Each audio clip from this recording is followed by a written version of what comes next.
Ο Σλοβάκος πρωθυπουργός Ρόμπερτ Φίτσο, με μια νέα αιχμηρή παρέμβαση, έθεσε στο επίκεντρο την ανάγκη για ρεαλιστική ειρήνη στην Ουκρανία και κατέδειξε τα όρια της Ευρωπαϊκής Ένωσης απέναντι στην κρίση.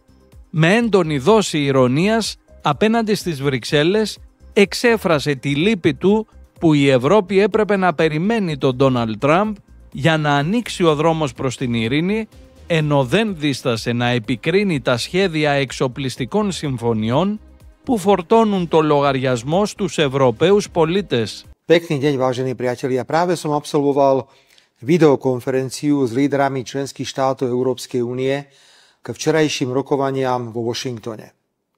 Od samotného začiatku konfliktu na Ukrajine som podporoval všetky mierové iniciatívy, aj keby prišli z najvzdialenejšieho vesmírneho kúta.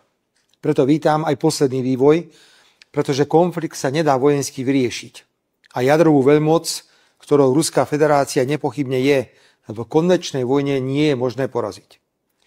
Prvým základným predpokladom ukončenia konfliktu je porozumenie, že Ukrajina sa nemôže stať členským štátom Severoatlantickej aliancie. Po vojne je každý generál, ale dovolím si pripomenúť, že odmietanie členstva Ukrajiny v NATO bolo z mojej strany jasné od prvých vyjadrení k vojne na Ukrajine, hoci som bol za tento postoj tvrdo kritizovaný. Rovnako je dôležité faktické porozumenie, že bez diskusie o územných zmenách na Ukrajine sa nepohneme. Ak tieto dve základné porozumenia, jedno ohľadne členstva v NATO a druhé o vojensky kontrolovaných územiach, budú viesť k prímeriu a k ukončeniu nezmyselného zabíjania Slovanov, proces otvorený americkým prezidentom bude treba považovať za jeho obrovský osobný úspech. Môžem len vyjadriť ľútosť, že v Európskej únii sme museli čakať na Donalda Trumpa, aby nám ukázal cestu k mieru. Vojnový konflikt máme na európskom území. Logika preto káže, že na európskej pôde pod plným patronátom Európskej únie mal byť aj ukončený. Je veľa otázok, ktoré sú otvorené. Napríklad návrh, že Ukrajina v rámci bezpečnostných záruk kúpi od Spojených štátov zbrane v hodnote 100 miliárd eur. Opakujem, 100 miliárd eur. Ale účet zaplatia členské krajiny Európskej únie. Vyzerá to ako nepodarený žart, ale tých sme v tejto vojne svedkami pomerne často.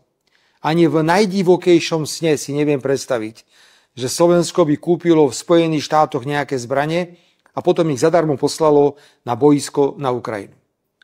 Skeptický som aj pokiaľ ide o podporu prijímania ďalších sankcií proti Ruskej federácii, ak vyjednávanie podmienok skončenia vojny nepôjde podľa našich predstav. Želám si čo najskorší mier a Ukrajine želám slobodný mierový vývoj a podporujem jej ambíciu vstúpiť do únie, samozrejme za podmienky, že splní všetky nevyhnutné podmienky.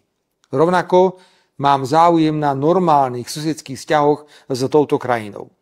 Preto veľmi pozitívne vnímam aktuálnu informáciu, že ukrajinská vláda prejavila záujem na ďalšom spoločnom zasadnutí slovenskej a ukrajinskej vlády.